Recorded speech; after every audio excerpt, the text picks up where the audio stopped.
All right, good morning, class. Today is Wednesday, March 19th, 2014. Hopefully, you guys had a good day so far, and now you guys should be ready for physics mode. So, what I want you to do is take out the handout from yesterday that says Newton's third law of motion sample problems. And what I'd like you to do is, if you don't have this, if you were not here yesterday, go on up to the front of the class, and you should find an extra copy either on the teacher's desk or you might even find it by the window. I can't remember where I left it, but it should be there. So please go on ahead and pick up a copy for yourself. So let's think back to what we did yesterday. Newton's third law of motion. What it basically states is that whenever one object, A, applies a force to another object, B, it turns out that this other object naturally applies a force back onto A. So when this happens, we say that the forces that A exerted on B and the force that B exerted back on A happen to be exactly the same. So let's say, for example, if I can get you guys to turn to page number 2. Let's turn to page number 2. So if you take a look at page number 2, actually what I'll do is let me just delete this first. So if you take a look at page number 2, here's an example that's very relevant today. Mike Camilleri of the Montreal Canadiens and Phil Kessel of the Toronto Maple Leafs are standing at rest on a frictionless ice surface. I don't even know if Camilleri still plays for the Montreal Canadiens. You'll have to talk to Mr. McIntyre about that. But it says that Camilleri cowardly shoves Kessel with a force of 240 newtons to the west. If Camilleri has a mass of 80 kilograms and Kessel a mass of 95 kilograms, determine the acceleration of each player. So just before I begin solving this question, let's just draw a little picture for ourselves so that we have an idea of what exactly is happening. So just to start things off, I'm going to draw an ice surface, and let's draw Phil Kessel over here. He's the Toronto Maple Leaf, and that's what he looks like. And Mike Camilleri has he's more cowardly, so that means he has a smaller mass. So I'm going to draw him a little bit smaller. Okay. So what's going to happen in this case is that Camilleri is going to shove Phil Kessel. So he's going to shove Phil Kessel, causing Phil Kessel to slide along the ice in this direction. Now, if Phil Kessel does absolutely nothing and just stands there, well, it turns out that he actually ends up pushing Camilleri backwards, even if he doesn't touch him at all. When Camilleri shoves Kessel to the left, or to the west, I should say, Kessel naturally pushes Camilleri to the right. Now, you might say, how is that possible? Well, remember that they are actually standing right now on a frictionless ice surface. So if it's a frictionless ice surface, that means that there is absolutely no friction acting on both players. So what we want to do is we want to start off by drawing a free body diagram of, let's start off with Phil Kessel. So let's start off with a free body diagram of Phil Kessel. What does Phil Kessel look like? He looks like that. He's a dot, or a box, sorry. Okay, so let's talk about the forces acting on Phil Kessel. So I know for a fact that Phil Kessel is standing on the ice surface, which means that there must be a force of gravity acting on him. So the force of gravity acting on him is straight down like so. I'm going to label this as the force of gravity.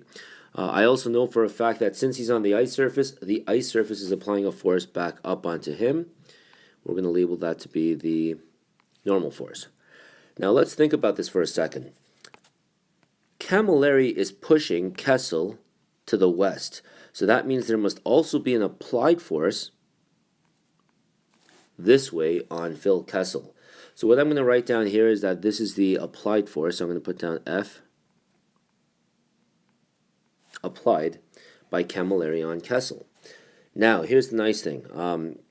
We know for a fact that this force that Camilleri exerts on Kessel is 240 newtons to the west.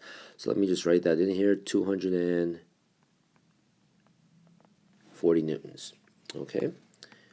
Oh, by the way, I should also write down here, I know for a fact that in this case, Phil Kessel is 95 kilograms. So let me just write that in here, 95 kilograms. I don't have to. I just want to do that because I want to. All right. But then let's take a look at, what's the other guy's name? I forgot his name already. Mike Camilleri. So if I look at Mike Camilleri, again, he is standing on the exact same ice surface. What does he look like? Well, he looks like a box. Okay. Mike Camilleri also has a force of gravity acting down on him. He also has a normal force acting up on him. Okay, now watch this. Camilleri is the guy that pushed Kessel to the left. Now Kessel was just standing there being all innocent. He was doing nothing. He was just watching the play or something. He's just standing there. So when Camilleri pushes Kessel to the left, it turns out that by Camilleri pushing Kessel, Kessel doesn't even have to do anything because he naturally pushes Camilleri in the opposite direction towards the east. So it turns out that Kessel applies a force back onto Camilleri as well. Well, let's put it this way. If the applied force of 240 newtons to the west is the force that Camilleri exerted on Kessel, if we call that the action force, then it turns out that the reaction force is the force that Kessel applies back on Camilleri. And guess what that force happens to be equal to as well? You guessed it, it's also 240 newtons. Okay, I may also want to add in here that I know for a fact that Camilleri's mass is, I believe it said was 80 kilograms. So let's write that in, 80 kilograms as well. Okay, so far so good. Now, what we're going to do here is we're going to take a look at each of these players separately. You can see that this action force and this reaction force are acting on two separate masses. Okay, and maybe what I should do is maybe I should label this. Okay, so maybe what I want to do here is I will label this to be my action, and I'm going to label this guy over here. I'm going to label this. Oops, I'm going to label this guy over here to be my reaction. So now I have my action, and I also have my reaction force. Okay. All right, wonderful. So let's take a look at Phil Kessel really quickly, and let's just see if we can figure out what his acceleration is going to be down the ice. So if you take a look at Phil Kessel, this guy over here, can we all agree that he will actually start accelerating towards the west? Yes, we can. So let's see if we can determine this acceleration. Last time I checked, now I don't know if you guys remember this or not, but last time I checked, anything that accelerates must follow Newton's second law of motion, which states that A is equal to the net force, or the sum of all forces, over mass. So we want to figure out what this acceleration for Phil Kessel is going to be. So here's the thing. Kessel has a force of 240 newtons acting on him towards the west. Now you might say, sir, what about this force of gravity and what about this normal force? Well, if you take a look, these two forces must actually balance each other out. And the reason why they have to balance each other out is because Phil Kessel is not accelerating up into the sky. He is not accelerating down through the ice itself. He is staying level with the ground, which means that these two forces must be balanced. So if I look at these two forces, the sum of these two forces must be zero. So these two do not contribute to the net force. The only force that contributes to the net force is this 240 Newton force that Mike Camilleri shoved him with. So let's take a look back at our equation for Newton's second law. So I did say that the acceleration of Kessel is equal to net force over mass.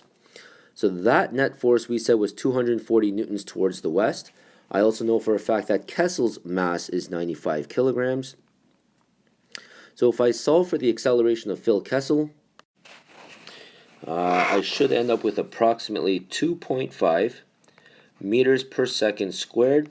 And since he has a net force going towards the west, well, guess where his acceleration will be as well?